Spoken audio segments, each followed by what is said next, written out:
ইলিশ মাছের তো অনেক ধরনের রেসিপি আপনারা খেয়েই থাকবেন, কিন্তু হাতে যখন সময় খুব কম থাকবে তখন ঝটপট করে এই ইলিশ মাছ একটা দারুণ সুস্বাদু রেসিপি আজ আমি আপনাদের বলবো।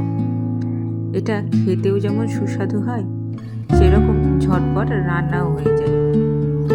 তো দেখুন আমি কী করে এই ইলিশ মাছগুলো রান্না করে নিই। প্রথমে আমি ইলিশ মাছগুলোকে খুব ভালোভাবে কেটে ধুয়ে নিয়েছি। এবার ওর মধ্যে খুব ভালোভাবে নুন আর হলুদ দিয়ে মাখিয়ে রাখবো।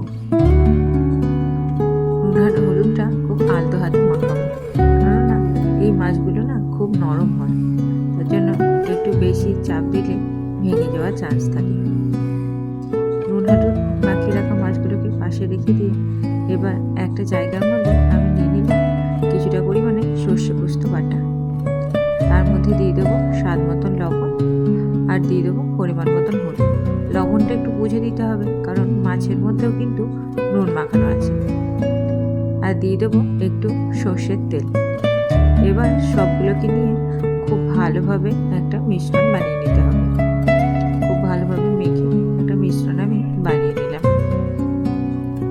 এবার যে নুন হলুদ মাখিয়ে রাখা মাছগুলো থেকে আমি 4 পিস মাছ নিয়ে এই মিশ্রণের মধ্যে দিয়ে দিলাম। এবার মিশ্রণগুলোকে মাছের 2 পিসটাতে খুব ভালোভাবে লাগিয়ে নিতে হবে।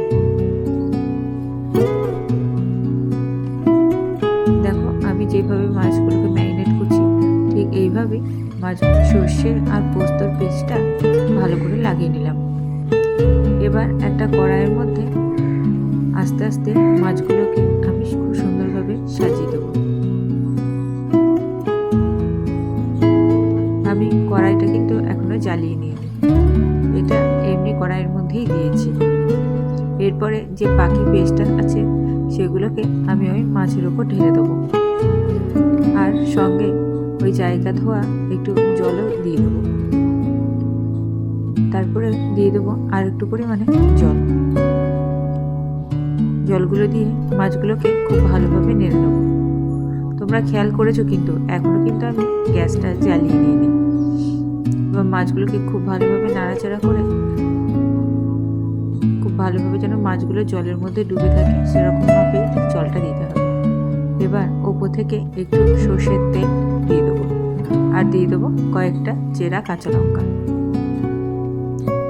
এবার দিয়ে কড়াইটাকে ঢাকা দিয়ে আমি গ্যাস জ্বালিয়ে গ্যাসের আঁচটাকে একদম লোতে করে রেখে দেবো। ব্যাস, মাছ আপনা আপনি ওইদিকে রান্না হবে।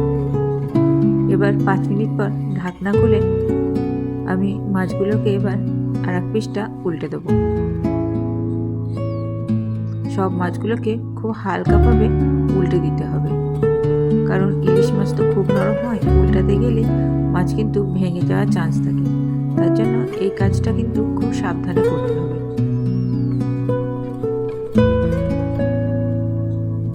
সব মাছগুলো আমার উল্টানো হয়ে গেছে। এবার আবার ঢাকনা চাপা দিয়ে এটাকে ফুটতে দেবো। দেখো 10 মিনিট পর আমরা আবার ফিরে এসেছি। আমাদের ঝোলটাও অনেকটা শুকিয়ে এসছে আর মাছগুলো খুব সুন্দরভাবে সিদ্ধ হয়ে গেছে। তাহলে দেখলে তো কত ঝটপট হয়ে গেল এই রান্নাটা।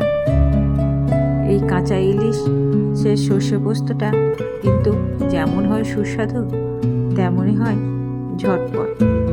তাহলে আমার এই রান্নাটা যদি ভালো লেগে থাকে তাহলে প্লিজ আমার পাশে থেকো আর চ্যানেলটাকে লাইক, শেয়ার আর সাবস্ক্রাইব করে দিও। Thank you.